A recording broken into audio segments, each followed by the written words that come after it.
পৃথিবীর সবচাইতে সুন্দর দৃশ্যই মনে হয় এটাই, একটা ফিলিস্তিনি শিশু যার বয়স 3 থেকে 4 বছর হবে, যে কিনা নিজেই কবে খাবার খেয়েছে ঠিকমতো জানে না, অথচ তার অল্প কিছু খাবার ছিল, সেই খাবার থেকে সে বিড়ালকে খাবার দিচ্ছে। এই ভিডিওটা গোটা বিশ্বের মানুষের অন্তরকে নাড়িয়ে দিয়েছে। এই শিশুটার মা আসলে কত দামি একজন নারী ছিলেন, যিনি তার সন্তানকে ছোটবেলা থেকে শিখিয়েছেন, বাবা কোনো প্রাণীকে না খেয়ে রেখো না। এই মা ছোটবেলা থেকেই এই বাচ্চাকে হয়তো শিখিয়েছেন যে তোমার সামনে যেন পৃথিবীর কোনো প্রাণী না খেয়ে যেন না থাকে। সুবহানাল্লাহ। এটা কি বিশ্ব বিবেক? তারা চিন্তা ভাবনা করতে পারবে যেটা কতটুকু ভালোবাসা থাকলে পরে এই ভালোবাসাটা বহিঃপ্রকাশ করা যায়, কতটুকু আল্লাহর প্রতি তাদের বিশ্বাস থাকলে পরে একটা বিড়ালকে নিজে কবে খেয়েছে তার কোনো খবর নাই, অথচ সে তাকে খাবার দিচ্ছে। সুবহানাল্লাহ। এর জন্য প্রিয় ভাইদের কাছে অনুরোধ রাখবো, আগামী 12ই এপ্রিল যে প্রোগ্রামটা বাংলাদেশে হতে যাচ্ছে, এখানে আপনারা সবাই, বিশেষ করে আমি গত ভিডিওতে বলেছিলাম যে ঢাকার মানুষেরা আপনারা অবশ্যই এটাতে জয়েন করবেন, অবশ্যই জয়েন করবেন। বিশ্ব বিবেককে আমরা জানাতে চাই যে আমরা আমাদের নির্যাতিত, নিপীড়িত আমাদের ভাইদের পক্ষে আছি। সো বিশ্ব বিবেক, তোমাদের বিবেক যদি মরে যায় তারপরেও আমাদের বিবেক জাগ্রত রয়েছে। এর জন্য আমাদের কিছু করণীয় আছে।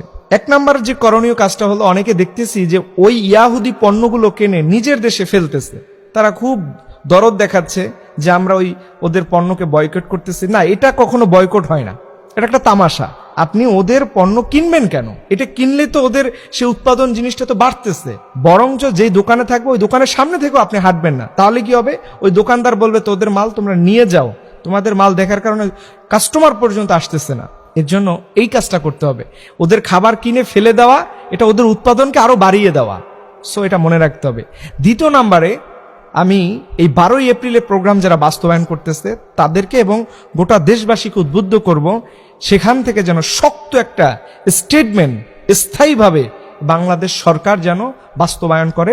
বিশেষ করে ওদের সাথে যে আমাদের যতগুলো বাণিজ্য চুক্তি আছে বা ওদের দেশের যে খাবারগুলো আমাদের দেশে আসে, মানে অর্থাৎ ব্যবসায়িক যতগুলো লেনদেন আছে, এটা যেন স্টপ করে দেওয়া হয়, রাষ্ট্রীয়ভাবে একবার স্টপ করে দেওয়া হয়। তাতে করে কি হবে? ওরা যে আমাদের দেশ থেকে হাজার হাজার কোটি টাকা লাভবান করে ওরা আমাদের মুসলিম ভাইদের বিরুদ্ধে যে ব্যবহার করতেছে, সেখান থেকে অন্তত বাংলাদেশ কিছুটা হলেও দায়মুক্ত থাকবে। এর জন্য আপনাদেরকে বিশেষভাবে অনুরোধ রাখবো, এই প্রোগ্রামে এবং এই ভাইদের পক্ষে, বিশেষ করে এই ভাইদের পক্ষে কিন্তু এখন আন্তর্জাতিকভাবে সাহায্য সহযোগিতা হাত বাড়ানো হয়েছে, বাংলাদেশ থেকে করা হচ্ছে। সো আপনারা খুঁজে খুঁজে ওই ভাইদেরকে দিবেন এবং তাতে করে তারা যেন কিছুটা আমাদের আর্থিকভাবে সহযোগিতা পায়। এবং আল্লাহর কাছে বিশেষ করে হাজতের নামাজ পড়ে দোয়া করবেন এবং তাহাজ্জুদের নামাজে স্পেসিফিক আপনারা যদি সম্ভব হয় দোয়া করবেন এবং সব সময় আল্লাহর কাছে দোয়া করতে থাকুন, আল্লাহ যেন আমাদের প্রিয় ভূমিকে এই জালিমদের হাত থেকে সম্পূর্ণভাবে নিরাপদ রাখে, যেন সবাই বলুন আমিন।